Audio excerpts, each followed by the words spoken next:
তাহলে 91-এর সাথে এবারের তফাৎটা কি দেখছেন আপনি, বা কিভাবে দেখছেন? আমি যদি এই ডেমোগ্রাফিটা একটু মিলাই, সেক্ষেত্রে আপনার কাছে কি মনে হয় যে আমরা এর আগে যেটা আলাপ করছিলাম যে 91 থেকে 2001 পর্যন্ত যে তফাৎটা হয়েছে বিভিন্ন আসন অনুযায়ী, যে ভোটারের কম বেশির কারণে যে তফাৎটা হয়েছে, এবার আসলে কি চেহারা নেবে? আমি যদি একটু এবারে যে আমি আপনাকে বিস্তারিত জানতে চাই। হ্যাঁ, আপনাকে বলছিলাম যে এবারের এরশাদের 9 বছরে যে কোনো ইলেকশন হয় নাই, ওগুলোকে আমরা ইলেকশনই যদি না বলি, 86 ইলেকশন, 88 ইলেকশন, তাহলে আপনি কি ধরবেন যে গত 17 বছরে ইলেকশন হয়নি না।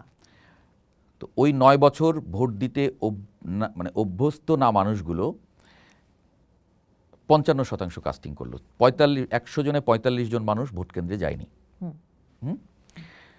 আর এবার তো আওয়ামী লীগ ভোটে নাই, স্বাভাবিকভাবেই একটা সংখ্যা মানুষ যাবে না ভোট কেন্দ্রে ধরে নেওয়া যায়। কিন্তু মাহবুব, আমরা আবার কিন্তু দেখছি 91 পর 96 কিন্তু আবার সেই ভোটার 96-এ 75%, 2001-এ 75%, 2008-এ 87%। একটা ধারাবাহিকতা ছিল ভোটের, মানে ভোটের প্রতি মানুষের আগ্রহ জন্মাচ্ছিল বলে এই স্ট্যাটিস্টিক্স তাই বলছে যে মানুষ একসময় ভোট দিতে দিতে অভ্যস্ত হয়েছিল, সেইটা 17 বছর থেমে গেছে। এখন আপনি মানে আমার কাছে যেটা কি জন্য যেন মনে হয় যে এটা ওই এরশাদের 9 বছর আর আওয়ামী লীগের এই শেখ হাসিনার 17 বছর, এই 17 বছরের সঙ্গে ওই 9 বছর যদি আমরা একটা স্ট্যাটিস্টিক্সের ক্যাটাগরিতে ফেলি, তাহলে এবার আমার মনে হয় যে ভোটের কাস্টিং এরকম 55% আছে। তো হ্যাঁ, 50-এর ঘরে আমি সেটাও দেখি না, কারণ ওখানে তো সব দল ছিল, এবার তো সব দল নেই। তার মানে আপনার যদি 15% আওয়ামী লীগের 15% কর্মী যদি ভোট না দেয়, তাহলে তো ভোট 40%, মানে পরিসংখ্যান ওটা বলছে। এখন যদি আমি 40% ধরে অঙ্কটা করি, হ্যাঁ, যেটা আমরা দেখেছি যে 96-এ বিএনপি 34%, আওয়ামী লীগ ছিল 37%, আমরা 2001-এ আমরা দেখি যে 62টা আসন ছিল আওয়ামী লীগের, বিএনপি ছিল 193টা আসন। এবং 2001টা খুব দেখেন একটু খেয়াল করে, 40.97% ভোট পেয়েছিল বিএনপি, 1,28,00,000। আওয়ামী লীগ ভোট পেয়েছিল 2,23,00,000, মানে 4,68,000 ভোটের ব্যবধান। আসনের ব্যবধান 131টা। এই 131টা আসন, তার মানে সব আসন, এই আসনগুলিতে খুব মানে অল্প ডিফারেন্স। আওয়ামী লীগের যে 62টা আসন, সেই 62টা আসনে সে ভয়াবহ ভোট পেয়েছে। ধরে নেন 3,12,000। শেখ হাসিনার গোপালগঞ্জ 3 লাখ, শেখ হাসিনা 12,000, আমার মনে নাই কে ছিলেন তখন। আর বিএনপি যে জায়গাগুলোতে জিতেছে সেখানে ধরেন 5,000 ভোটের ব্যবধান, 2,000 ভোটের ব্যবধান। এগুলি আপনি যোগ করেন এই যে, তাহলে সে 4,68,000। তার মানে আপনার ভোট বেশি পাওয়াটাই ক্রেডিট না, আপনি আসন কটা পাচ্ছেন সেটা খুব ইম্পর্টেন্ট। তাহলে এবার যদি আমি ধরে নেই যে আমার আওয়ামী লীগ নির্বাচনে নেই, আওয়ামী লীগের জোট সঙ্গীরাও কিন্তু নির্বাচনে নেই, বেনামে হয়তো কয়েকজন আছেন, কিন্তু জোট সঙ্গীরাও নির্বাচনে নেই, এবার একটা বড় অংশ, প্রায় 80-র বেশি হচ্ছে, আমরা জানি বিভিন্ন দলের বিদ্রোহী প্রার্থী আছেন, বিএনপিরই বিদ্রোহী প্রার্থী আছেন। তাহলে আপনার কাছে কি মনে হয় যে আমরা একটু যদি হিসেব নিকেশ করি, কোন দলের পাল্লা ভারী মনে হচ্ছে? এটা তো বলা মুশকিল, তবে আমি যদি বিগত অঙ্কটা হিসাব করি, হ্যাঁ, ধরেন প্রায় 78টা আসনে বিএনপির বিদ্রোহী প্রার্থী আছে।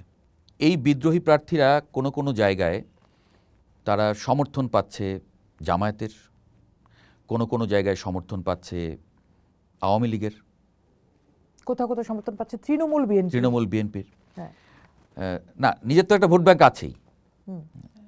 যেমন আমার আসনের কথা বলি, রাজবাড়ির 2 আসন। রাজবাড়ির 2 আসনের খেলাটা খুব ইন্টারেস্টিং। রাজবাড়ির 2 আসনে বিএনপি একজনকে প্রার্থী দিয়েছে, বিএনপির সাবেক যিনি এমপি ছিলেন সেই ভদ্রলোক দাঁড়িয়ে গেলেন।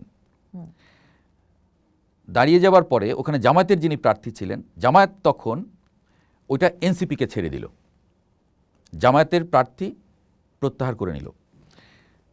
এখন এলাকায় শোনা যাচ্ছে জামায়াতের অনেক লোকজন কলস মার্কার ইলেকশন করছে, মানে কলস মার্কার প্রতি সহানুভূতি, স্বতন্ত্র যিনি, কারণ তারা ধরে নিয়েছে যে এনসিপি জিততে পারবে না। তখন জামায়াত ইসলাম খুব ক্যালকুলেটিভভাবে এবার নির্বাচনটা করছে বলে আমার মনে হয়। একটা বক্তব্য গোলাম পারওয়ারের, আমি এটা নিয়ে দ্য প্রেসে একটা কন্টেন্টও করেছি। উনি বলছেন যে তোমরা যারা মনে করো, একটা ছাত্র শিবিরের একটা সমাবেশে উনি বক্তব্যটা খবরেও এসেছিল, উনি বলছেন যে তোমরা যদি মনে করো যে তোমার আসনে জামায়াত ইসলাম জিততে পারবে না, তাহলে তুমি ভোটার ট্রান্সফার করে পাশের আসনে বা পাশের জেলায় চলে যাও যেখানে জামায়াতের অবস্থা ভালো। ধরে নেন যে জামায়াতের যিনি একটা যেখানে ভালো উর্বর জায়গা, সেখানে জামায়াত ইসলাম সবসময় প্রতিদ্বন্দ্বিতা করে, সে আসনটা কনফার্ম করতে চাইছে, সে 20,000 লোক ওখানে সে তার সমর্থক সরিয়ে নিয়ে আসলো। এরকম একটা কথা আছে গণমাধ্যমে, আমি কোথাও কোথাও দেখেছি যে অনেক জায়গাতে জামায়াতের আমিরের আসনে নাকি প্রায় ঢাকাতেও প্রায় 3টি আসনে এরকম ঘটনা ঘটেছে বলে গণমাধ্যমে এসছে। এটা অবৈধ না, এটা কিন্তু কোনো অবৈধ কাজ না। নির্বাচন কমিশনের তো এই নিয়ম আছে যে আপনি চাইলে আপনি ভোটার ট্রান্সফার করে অন্য জায়গায় নিতে পারবেন। মানে এক ব্যক্তি চাইলে সে তার মন মতো যেখানে যেতে পারে। এটাকেই জামায়াত খুব ক্যালকুলেটিভ ভাবে ব্যবহার যদি করে থাকে, আমি যদি বলছি করেছে কিনা সম্ভবত, আমরা সম্ভবত যদি করে থাকে সেখানে সেগুলো কনফার্ম করে ফেলবে। মানে খুবই আপনার বেশি ভোটে জেতার দরকার নাই, এগুলো স্ট্যাটিস্টিক্স তাই বলছে, আপনার বেশি ভোটে জেতার দরকার নাই। একটা আসনে যদি 3 লাখ ভোটার থাকে, সেই আসনে আমি ধরে নিলাম, আমি যদি এই হিসাবও ধরি, গড় হিসাব ধরি, 70% মানুষ কাস্ট হবে, 2,10,000 ভোট কাস্ট হবে। 2,10,000-এর মধ্যে আপনি যদি অন্যান্য প্রার্থীদেরকে আপনি 30,000 ভোট সরিয়ে দেন, তাহলে 1,80,000, 90,000 ভোট পেলে ওই আসনে আপনি জিতে যাবেন। আপনার 3 লাখ ভোটারের পেছনে দৌড়ানো দরকার নেই, আপনি 90,000 কনফার্ম করেন। ওকে, সেক্ষেত্রে তাহলে ধরেন আমরা যেটা মুখে বলি বা অনেকেই বলেন যে আওয়ামী লীগের তো আসলে 30% ভোট আছে, সেই 30% ভোট আসলে কি হবে, কোন হিসাব নিকেশে যাচ্ছে আপনার কাছে মনে হয়? আমার মনে হয় যে এই এলাকার রাজনীতিটা অন্যরকম, আর উপরের সেন্ট্রাল রাজনীতি অন্যরকম। সেন্ট্রাল থেকে যতই বলুক তোমরা ভোট কেন্দ্রে যেও না, এলাকার পলিটিক্সটা ভিন্ন। যেমন এলাকার নেতারা হয়তো যাবেন না, কিন্তু এখন আমি দেখছি যে অনেক যারা কর্মী ছিলেন, যারা সমর্থক ছিলেন, তাদেরকে তো আসলে এলাকায় থাকতে হয়। একটা এলাকার যিনি আওয়ামী লীগ করেন আর যিনি বিএনপি করেন, তারা দেখা যায় যে আত্মীয় স্বজন বা দুঃসম্পর্কের আত্মীয়, বন্ধু বান্ধব, বন্ধুর বাবা, বন্ধুর ভাই ইত্যাদি। সুতরাং তাদের মধ্যে এই আমার নির্বাচনটা একটু করে দাও তো ভাই। এখানে আওয়ামী লীগের অনেকেই কিন্তু নির্বাচনে মানে যাচ্ছে, বিএনপি বলেন, জামায়াত বলেন, যেখানে যেটা সুবিধা হচ্ছে তারা ওরকম যাচ্ছে এবং তারা ভোটও দেবে। সেই সংখ্যাটা হয়তো আপনি পুরোটা পাবেন না, কিন্তু একটা সংখ্যায় 10%, 15% আওয়ামী লীগ কর্মী ভোট দেবে বলে আমার মনে হয়। কিন্তু তারপরে আমার যেটা বড়, বিএনপির জন্য আমার যেটা বড় মনে হয় যে এটা একটু মানে কনসার্ন হতে পারে, সেটা হলো যেটা হয় না যে দেখবেন যে ক্রিকেট খেলায় কখনো কখনো খুব যে কম্পিটিটিভ টিম, যে আমি তো অস্ট্রেলিয়ার সাথে বাংলাদেশ যখন খেলতে যায়, বাংলাদেশ কিন্তু জিতেও গেছে, কিন্তু অস্ট্রেলিয়া হয়তো একটু হালকাভাবে নিল যে না আমার সব ভালো প্লেয়ার তো না নামালেও চলবে। এখন বিএনপির যে সমস্ত ভোটাররা তারা যদি মনে করে যে আমার এখানে তো কোনো 91 ভোট, আবার যখন আওয়ামী লীগ মনে করেছিল যে এবার সে ক্ষমতায় যাচ্ছে, কিন্তু একটা মানে 52টা আসন বেশি পেয়ে গেল।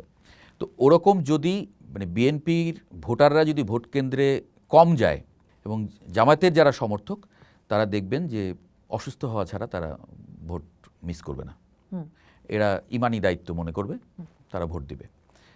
সেখানেই বিএনপির যদি কোনো সংকট হয় সেখানে, কারণ বড় দল হিসেবে স্ট্যাটিস্টিক্স তো আসলে বিএনপির কথাই বলে না, সেক্ষেত্রে বিএনপির কথাই যেহেতু বড় দল হিসেবে বলছে, কিন্তু আমরা যদি দেখি 91-এর সাথে আপনি যেহেতু বলছেন যে অনেক সিমিলারিটি এবার রয়েছে, যে এবার আসলে সেই 85% থেকে নেমে হয়তো লাস্ট 2008 সম্ভবত 87% ছিল, 87%। হ্যাঁ, সো 87% থেকে নেমে সেটা 50% চলে আসতে পারে, প্রথম পয়েন্ট। দ্বিতীয় পয়েন্ট হচ্ছে এবার আওয়ামী লীগ 50-এরও কম, আচ্ছা 50-এরও কম, আপনার ভাষায় 50-এরও কম এবার কাস্টিং হতে পারে।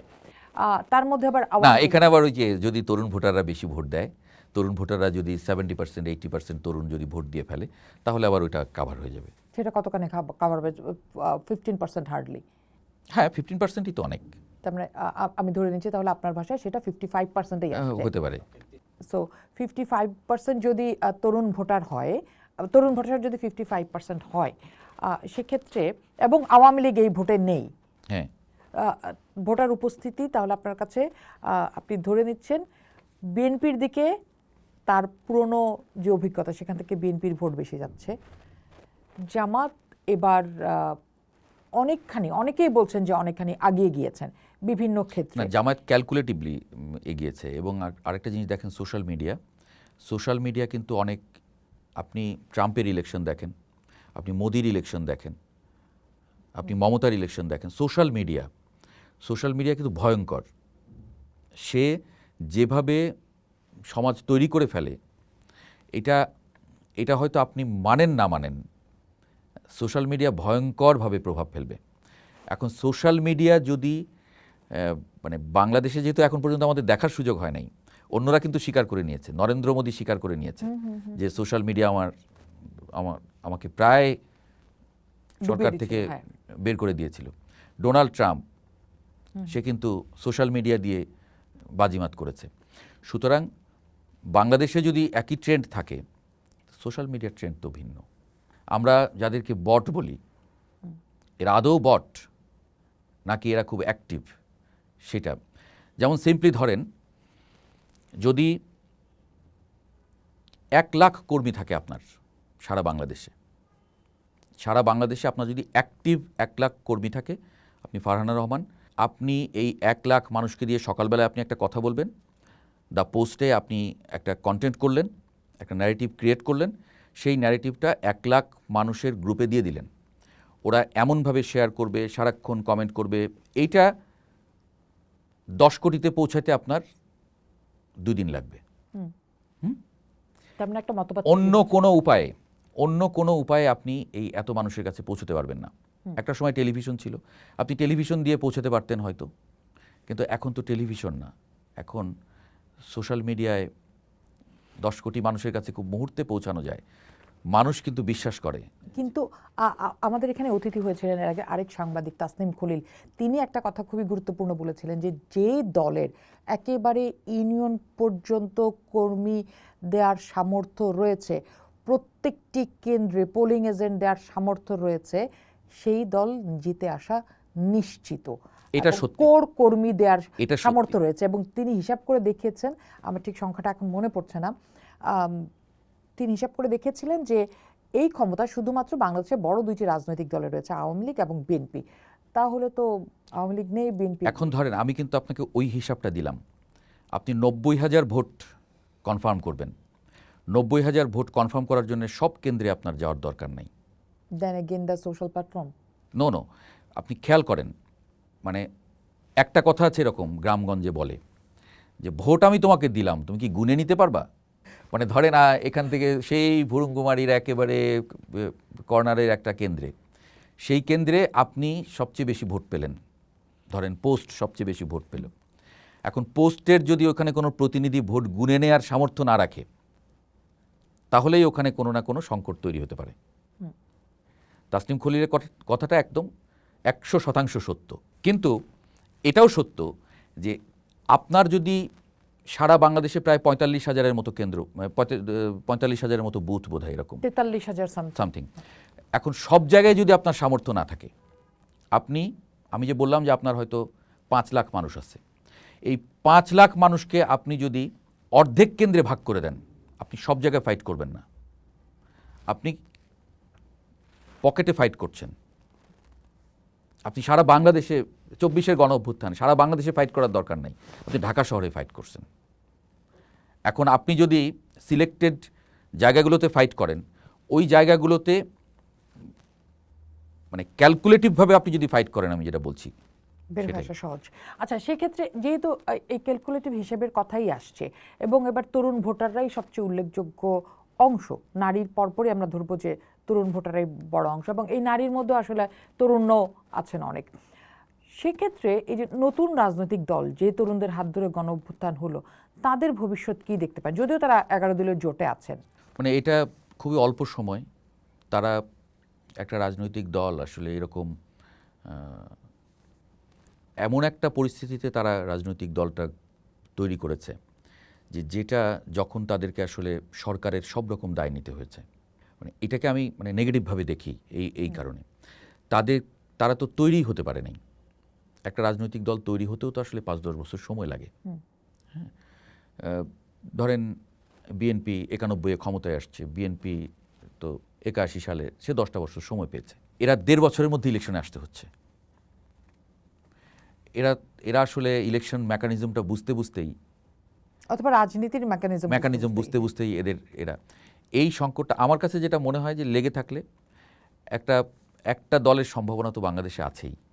মানে এটা সব সময় আমরা তো অনেক আলাপ করেছি না, নিজেরাই একটা রাজনৈতিক দল করি চলে। কারণ রাজনৈতিক দল করতে হলে আমার কাছে মনে হয় যে আমরা যদি সারা বাংলাদেশ ঘুরতে পারি, প্রত্যেকটা ইউনিয়নে গিয়ে 2 দিন কাটাতে পারি, মানুষের সঙ্গে বসতে পারি, কথা বলতে পারি, না হলে উপর থেকে কোনো দিন রাজনৈতিক দল করা কঠিন। কিন্তু এই ছেলেরা তো সেই সময়টা পায়নি। সময় দিলে আমার মনে হয় যে এটাও একটা সম্ভাবনা। সামনের নির্বাচন অন্তত ভিন্ন কিছু চেহারা দেখা যেতে পারে। আমি শেষ করতে চাই মাহবুব, সেটা হচ্ছে যে আবার সেই আপনার মাঝে যে কথাটি বলছিলেন যে 91 এর নির্বাচন আর 2026-এর নির্বাচন, মাঝে লম্বা সময় পার হয়েছে, মানুষের চিন্তার ধরন বদলেছে, ভোটারদের যে ডেমোগ্রাফি সেটাও আসলে বদলেছে অনেকখানি। সেটার উপর ভিত্তি করে আপনার কাছে কি মনে হয়, মানে এটা কি মানুষ শুধু সংখ্যা থেকে আসলে উপস্থিতি কমবে? এখানে অনেকগুলো ফ্যাক্টর। একটা হলো সংখ্যা, 2 হচ্ছে অভ্যস্ততা, ভোট দেবার ব্যাপারে অভ্যস্তই না। কিন্তু তরুণদের 3 নাম্বার হচ্ছে নারীদের আগ্রহ ভীষণ রকমের। 3 নাম্বার হচ্ছে হ্যাঁ, তরুণ এবং নারীদের অভ্যস্ততা। এটা আসলে এরা যেটা ভাবছে যে দলের সমর্থন করে, যেমন যে বিএনপি সমর্থন করে, বিএনপি সমর্থকদের সঙ্গে আপনি কথা বলেন, তারপর আমরা তো 200 আসনের উপরে পাবো, 250 আসন কনফার্ম। আপাত দৃষ্টিতে তাই, কারণ আপনি দেখেন যে স্ট্যাটিস্টিক্স ওরকমই বলে যে বড় দল। সেটাই একটু দেখি তো স্ট্যাটিস্টিক্সটা। স্ট্যাটিস্টিক্স যেমন ধরেন বিএনপির লাস্ট 40%, 41% ভোট পেয়েছিল 2001 সালে। 2008 সালে 4 দলীয় জোট তারা 37-38% ভোট পেয়েছিল। তার মানে আর ধরেন বিএনপির এবার যে স্ট্যাটিস্টিক্সগুলো আসছে জরিপের ইয়েগুলো তো এরকমই বলছে যে 40%, কেউ বলছে 37, কেউ 33 এরকম। তার মানে বিএনপি 35-40% বিএনপির ভোট আছে। এখন 35-40% ভোট পেলে তো সে জিতে যাবে, তাই না? কিন্তু তার কর্মীরা যদি মনে করে আমি তো জিতে গেছি, সে গেল না। বিএনপির অর্ধেক ভোট যদি জিতে গেছি বলে না যায়, যারে কি এ লোককে তো কেউ চেনেই না, একে কি ভোট দেবে, আমার তো জয় নিশ্চিত, আমি 5 বারের এমপি, আমাকে ভোট দিবে না, কাকে দিবে? একটু হালকাভাবে নিল, দেখবেন সে গেল না, চেহারা বদলে গেছে, 300 ভোটে হেরে গেছে। কিন্তু তার ভোট ছিল হয়তো 1.5 লাখ ভোট দিতেই যায় নাই। তো সেটা একটা বড় ফ্যাক্টর হতে পারে। কিন্তু আপনার কাছে কেন মনে হচ্ছে যে এবার ভোটার উপস্থিতি কম হওয়ার মূল ফ্যাক্টরগুলি কি কি? আচ্ছা, আমি যত আমার আশপাশের মানুষের সঙ্গে কথা বলেছি, তারা বলে যে না, এটা তো জিতেই যাবে, গেলাম না। মানে কি মূল কারণ ভোটার উপস্থিতি কম হওয়ার? আরেকটা হচ্ছে যে শঙ্কা, আওয়ামী লীগের মুভমেন্ট কি হয়। যদিও আমি মনে করি যে আওয়ামী লীগ এখন পর্যন্ত সে যা কর্মসূচি যেভাবে চালিয়েছে দেশে, তার কোনো উপস্থিতি থাকার সুযোগ নাই। কিন্তু মানুষের মনে নো ভোট হ্যাঁ, নো ভোট একটা ক্যাম্পেইন চলছে না। এখন কোনো একটা যদি একটা সংখ্যা, সেই সংখ্যা থেকে কিছু মানুষ তো যাবেই না। সেক্ষেত্রে আপনার কাছে মানে অর্ধেকের নিচে নেমে আসতে পারে এবারে ভোটার উপস্থিতি। হ্যাঁ, ধরেন 70% মানুষ সবসময় ভোট দেয়, ধরে নেন 100 জনের মধ্যে 70 জন ভোট দেয়, 30 জন কখনো ভোট দিতে যায় না। তার মধ্যে আওয়ামী লীগের, আমরা আগের পরিসংখ্যানগুলো বলে আওয়ামী লীগের 30% ধরে নিলাম ভোট আছে। এই 30% ভোটের 30% মানে 21% মানুষ তারা ভোট দেয়, 9% দেয় না, কারণ ওই যে আগের 30-এর মধ্যে পড়ে গেছে। তাহলে এই 21% যদি ভোট দিতে না যায়, তাহলে 70-এর সাথে 21 বাদ দিলে এমনি 50 আসে। আমি ধরে নিলাম আওয়ামী লীগের অর্ধেক মানুষ ভোট দিতে যাবে, তাহলে 10%, তাহলে 60%। বিএনপির প্রত্যেকটা মানুষকে কাস্ট করতে হবে, যে যারা আওয়ামী লীগ, বিএনপি, জামায়াত সবাই যখন একসঙ্গে ইলেকশন করেছে, সেই ইলেকশনে যে না আমার প্রার্থীকে জেতাতে হবে, তার মানে আমি বাসায় বসে থাকলে হবে না। কিন্তু এখন তো সেই পরিস্থিতি নাই, এখন তো সে জিতে যাওয়ার মুডে আছে। তার মানে তার 35-এর মধ্যে আপনি যদি 10% বাদ রাখেন, তাহলে 25, যারা একটু জিতে গেছি ভেবে তারা গেল না, সেটা যদি 10% হয়, তাহলে 25, তাহলে 25% যদি হয়, আর জামাত তো 100% ভোট কাস্ট করবে, বাকি ভোট যদি জামায়াত জোট পায় তাহলে তো ওখানে সমান সমান হয়ে যাবে। তার মানে হচ্ছে যে জিততে চাইলে মাঠের উপস্থিতি না, জিততে চাইলে খুবই জরুরি, আন্ডারডগ খুব শক্তিশালী। এবং এই যে মানে শক্তিশালী কিন্তু ক্যালকুলেটিভলি, মানে আমি এটা বলছি যে তার মানে হয় না যে আপনি খুব দেখতে চিকন কিন্তু আপনি হয়তো কোনো গামা পালনের সঙ্গে লড়ছেন, কিন্তু আপনি এমন কোনো টেকনিক জানেন যে টেকনিকে আপনি হয়তো ঘাড়ের এখানে সেখানে একটা চাপ দিলেন, কাত হয়ে পড়ে গেল। গামা যদি ভাবে যে না ওকে আমি ধরবো, একটা আছাড় মারবো, শেষ। ব্যাপারটা আসলে সেই জায়গায় নাই, ব্যাপারটা আমার কাছে মনে হয় মানে কিন্তু এটা নাও হতে পারে। আমি কিন্তু মানে এটা শুধু আগের সংখ্যা দিয়ে বলছি তো, আর এই যে এদের চরিত্রই তো জানি না, 4,32,00,000-এর। এবং একই সাথে জামাতের আসলে আমরা যদি ভোটের হিসাব করি, জামাতের ভোট তো আসলে যথেষ্টই কম। আমি যদি 91 থেকে 2018 পর্যন্ত দেখি, 2008 পর্যন্ত দেখি, জামাতের 96-এ সে আলাদাভাবে নির্বাচন করেছিল।